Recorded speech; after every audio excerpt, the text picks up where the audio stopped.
bulleting the head in Russia for lack of patriotism.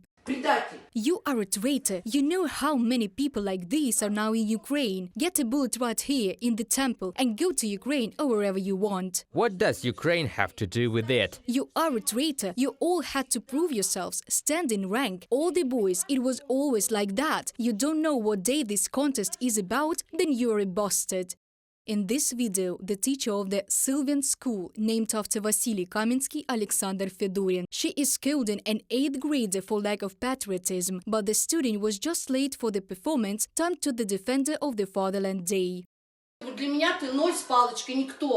You are nothing for me now, nobody. If you leave the school tomorrow, I will not even say hello to you. You are nobody. You can transfer to another school. Maybe you will not be a traitor there. Here, you are a traitor. What is wrong? Get out of here, wherever you want. The Ministry of Education and Science of Russia does not comment on this scandal, whereas in Barnaul, the mother of a schoolgirl who participated in an anti-war picket was accused of neglecting parental duties. The woman got off with a fine. It is worth noting that this article of the Russian Criminal Code implies a punishment in the form of imprisonment for up to 3 years.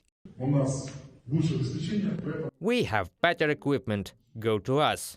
We need strong and promising guys. A Wagner mercenary gave a lecture to 10th grade students in a Moscow school. He invited them to join the ranks of the private military company. The video was published by Navalny's colleague Lyubov Sobol in her Telegram channel, and the head of the Trans-Urals called teenagers from the subculture Wagner PMC, which is known for organizing mass fights, mummies, revolutionaries, and offered to send them to the so-called special military operation out of turn.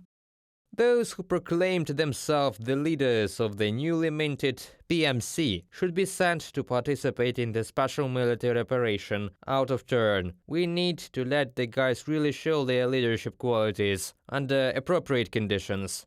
Vadim Shumkov, governor of the Kurgan region, on Telegram. The Ministry of Education and Science initiated an internal audit of the People's Friendship University of Russia. The fact is that at the traditional exhibition of fraternities, the fraternity of Ukraine was also represented under the blue-yellow flag. In addition to the security forces, the Russians themselves are doing a good job with the repressive task of the Kremlin. In the Belgorod region, the head of local volunteers handed over correspondents of Dozht channel to the police, calling them enemy and roosters. The article about fakes does not lose its popularity either. Thus, Dmitry Ivanov, the administrator of the Protest Moscow State University Telegram channel, faces 9 years in prison in the case of fakes about the Russian army, and the 25-year-old Philip Medvedev was opened on criminal proceedings for incitement to terrorism. On the night of April 14, 2022, a few hours after the Russian Ministry of Defense confirmed the loss of the Moskva cruiser, Medvedev reposted a post about this to his Telegram channel to several dozen subscribers and posted an audio message. According to investigators, Medvedev left an emotional audio message on his channel in which he proposed to hit directly on the Federal Security Service headquarters in Moscow in order to later build the Russia Apart Hotel in its place. Sota Vision correspondent reports. In addition to detentions, fines and criminal terms, cruelty on the part of the security forces is growing with renewed vigor in Russia. Thus, the previously detained lawyer Vladimir Kara-Murza, accused of spreading fake news about the Russian army and treason, said that he had lost the sensitivity of his feet in the punishment cell. These are the consequences of harsh conditions of detention. Reported by Diana Kolesnik, Yulia Granovska, UATV News.